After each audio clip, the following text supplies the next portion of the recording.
ভাইয়া, এই ভাইয়া, এখান থেকে আমি যাই তাড়াতাড়ি। আর বাবা গো, গেলাম আমি। ধর নে।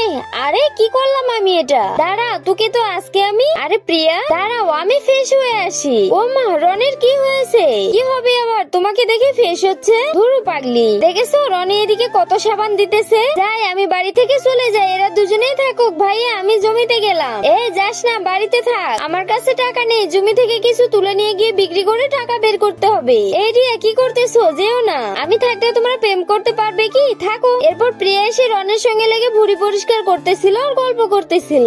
আর এদিকে রিয়া এসে এগুলো কেটে ঝুড়িতে তুলে বাজারে যাচ্ছিল। তো বন্ধুরা, কার কার ভুড়ি খেতে ভালো লাগে কমেন্টে প্লিজ জানিয়ে দিবে। দেখতেই তো পাচ্ছ, রিয়া এগুলো বাজারে নিয়ে এসেছে, কিন্তু ওর কাছ থেকে কেউ নিতে চাচ্ছে না। এরপর রিয়া বুদ্ধি করে সবার বাসায় নিয়ে গিয়ে সবগুলো বিক্রি করতেছিল। এরপর সবগুলো বিক্রি করা শেষে রিয়া একটা দোকানে এসে তার ভাইয়ের জন্য ফেস ওয়াশ নিতেছিল। আর এদিকে রনি আর প্রিয়া শাক তুলতেছিল।